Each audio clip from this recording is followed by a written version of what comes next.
அனைவருக்கும் தை திருநாள், தமிழர் திருநாள், பொங்கல் நல்வாழ்த்துக்களை புரட்சி தமிழர், பச்சை தமிழர், வருங்கால முதலமைச்சர் ஐயா எடப்பாடியாருடைய பொங்கல் திருநாளிலே அனைவருக்கும் உசிலம்பட்டி சட்டமன்ற தொகுதியின் சார்பிலே, மதுரை புறநகர் மேற்கு மாவட்ட கழகத்தின் சார்பிலே, கழக புரட்சி தலைவர் அம்மா பேரவின் சார்பிலே இங்கே தெரிவித்துக் கொள்கிறோம். இந்த பொங்கல் திருநாளிலே புரட்சி தமிழர் ஐயா எடப்பாடியார் அவர்கள் மீண்டும் முதலமைச்சர் அரியணையிலே அமர வேண்டும் என்கிற மக்களினுடைய அந்த எண்ணங்களை மக்கள் தீர்ப்பாக 2026 சட்டமன்ற தேர்தலிலே தமிழ்நாட்டு மக்கள் வழங்க இருக்கிறார்கள். அதற்கு இறைவனுடைய அருளாசியும், புரட்சி தலைவர் எம்ஜிஆருடைய அருளாசியும், புரட்சி தலைவர் அம்மாவுடைய அருளாசியும் வேண்டி 3 தொகுதிகளிலே இன்றைக்கு எடப்பாடியார் பொங்கலை வைத்து வழிபட்டு வருகின்றோம். முதல் நாள் 15ஆம் தேதி தைப்பொங்கல் அன்றைக்கு நம்முடைய அம்மா புரட்சி தலைவர் திருக்கோயிலிலே நம்முடைய கழக நிர்வாகிகள் தைப்பொங்கல் வைத்து எடப்பாடியார் பொங்கல் வெற்றி பொங்கலாக அமைய வேண்டும் என்று பிரார்த்தனை செய்தார்கள். நேற்றைய தினம் அலங்காநல்லூரிலே சோழவந்தான் சட்டமன்ற தொகுதியிலே இந்த வெற்றி பொங்கல் எடப்பாடியார் திருநாமத்திலே எடப்பாடியார் பொங்கல் வைக்கப்பட்டது. இன்றைய தினம் உலக நாட்டவர்களெல்லாம், வெளிநாட்டவர்களெல்லாம் வந்து பங்கேற்று சிறப்பு செய்கின்ற வகையில் உலக பிரசித்தி பெற்ற உசிலம்பட்டி எடப்பாடியார் பொங்கல் இங்கே வைக்கப்பட்டிருக்கிறது. உசிலம்பட்டி தொகுதியில இந்த பொங்கல் திருவிழாவிலே எல்லோரும் பங்கேற்றார்கள்.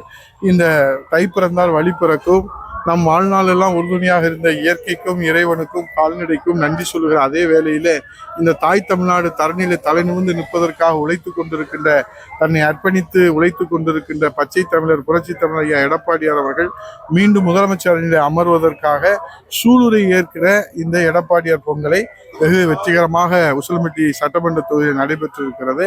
இன்றைக்கு அலங்காநல்லூர் ஜல்லிக்கட்டை துவக்கி வைப்பதற்காக மாண்பு முதலமைச்சர் அவர்கள் மதுரைக்கு வரத்திருக்கிறார்கள். இன்னும் வந்திருப்பார்கள் என்று நினைக்கின்றோம். ஆகவே அவருடைய கவனத்திற்கு மதுரை மக்கள் வேண்டுகோள், மெட்ரோ ரயில் அறிவித்தார்கள். அதை செயல்படுத்துவதற்கு ஒரு திட்ட அறிக்கையை கூட முழுமையாக கொடுக்க முடியாத ஒரு அரசாக இருக்கிறது. அதே போன்று 58 கால்வாய் திட்டத்தை, 40 ஆண்டு கால கனவு திட்டத்தை புரட்சி தமிழர் எடப்பாடியார் தலைமையில் அம்மாவுடைய ஆட்சி காலத்திலே கொண்டு வரப்பட்டது. அரசாணை வெளியிடுவதற்கு முன்பாக ஆட்சி மாற்றம் ஏற்பட்ட காரணத்தினாலே அரசாணை வெளியிடுவதற்கு காலதாமதம் ஆகிவிட்டது. இப்போது 5 ஆண்டுகள் இந்த அரசு முடிந்ததற்கு பிறகும் 58 கால்வாய் அரசாணை வெளியிடவில்லை.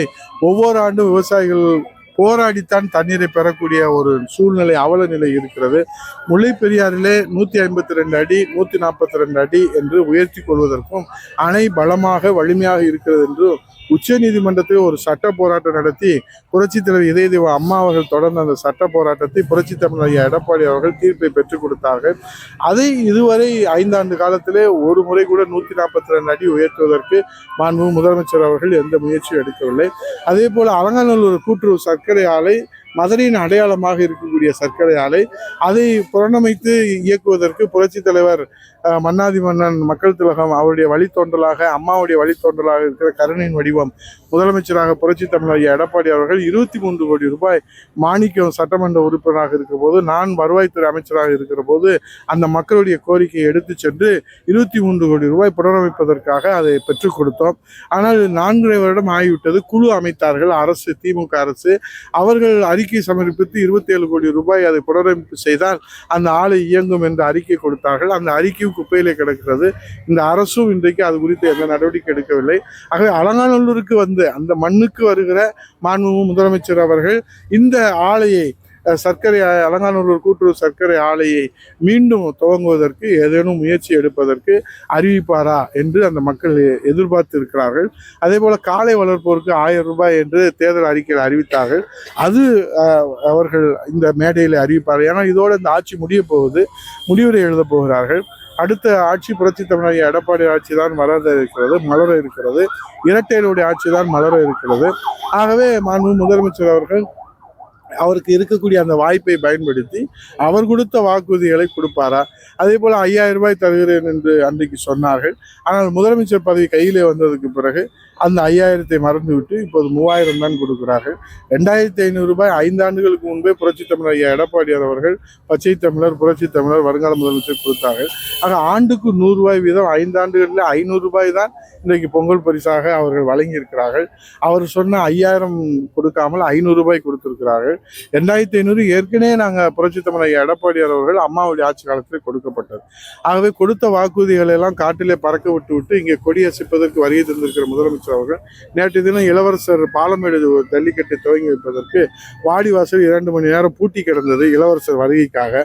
அதேபோல் இன்றைக்கு மன்னர் வந்திருக்கிறார்கள். மன்னர் வந்ததற்கு பிறகு அலங்காநல்லூர் ஜல்லிக்கட்டு, ஆகவே அவனியாபுரம் ஜல்லிக்கட்டு, இதெல்லாம் ஜல்லிக்கட்டெல்லாம் மன்னர் காலத்திலிருந்து மக்களுக்கான ஜல்லிக்கட்டாக, மண்ணின் மைந்தர்களுக்கான ஜல்லிக்கட்டாக, உலக பிரசித்தி பெற்ற ஜல்லிக்கட்டாக அவனியாபுரம் ஜல்லிக்கட்டு, பாலமேடு ஜல்லிக்கட்டு, அலங்காநல்லூர் ஜல்லிக்கட்டு வாடிவாசல்கள் நடத்தப்பட்டது.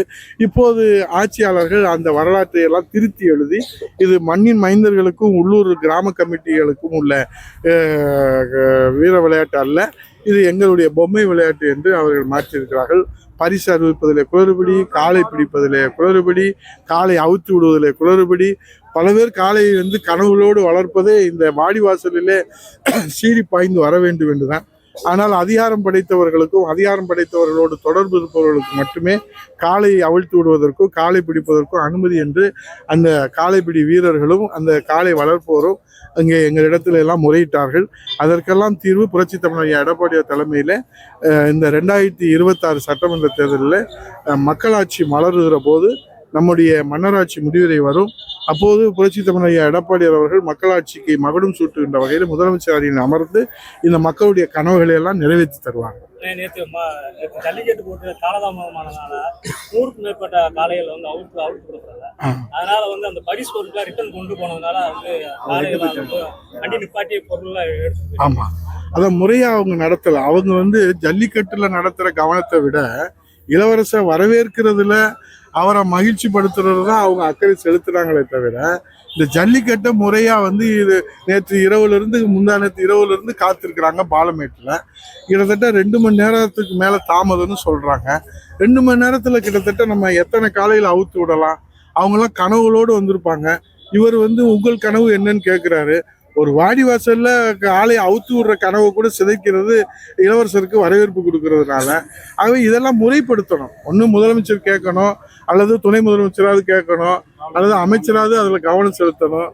எப்போ பார்த்தாலும் அவங்க இது மாதிரி தான் முறை தவறி இந்த செய்கிறதுனால தான் நேற்று பார்த்தீங்கன்னா பயங்கரமான கொந்தளிப்பு. அதுபோக அந்த முதல் பரிசு அறிவித்ததிலே குளறுபடி என்று அந்த மாடுபிடி வீரர்கள் வளர்ப்பவர்கள் எல்லாம் முறையிட்டு இருக்கிறாங்க.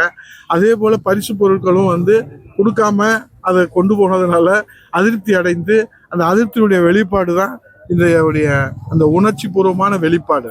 மும்பை மாநகராட்சி பாஜக முதலிடம் முன்முறையா அதை பத்தி நீங்க, அதாவது பீகாருடைய வெற்றி, அதை தொடர்ந்து மும்பையினுடைய வெற்றி, இனி அடுத்து வெற்றி அறிவிப்பு செய்தி, மகிழ்ச்சியான செய்தி இந்த தை திருநாளில் வர இருக்கிறது. தமிழ்நாட்டில் புரட்சி தமிழர் ஐயா பச்சை தமிழர் எடப்பாடியார் என்கிற சாமானியருடைய தலைமையில் ஜனநாயகம் மலர்ந்தது, இரட்டை இலை மலர்ந்தது, தேசிய ஜனநாயக NDA கூட்டணி மலர்ந்தது, வெற்றி மலர்ந்தது, ஆட்சி மலர்ந்தது, மக்களாட்சி மலர்ந்தது, மகிழ்ச்சி மலர்ந்தது என்ற செய்தி உங்களுக்கு விரைவில் இந்த தை திருநாளில் கிடைக்கும் என்பதை தெரிவித்துக் கொள்வோம்.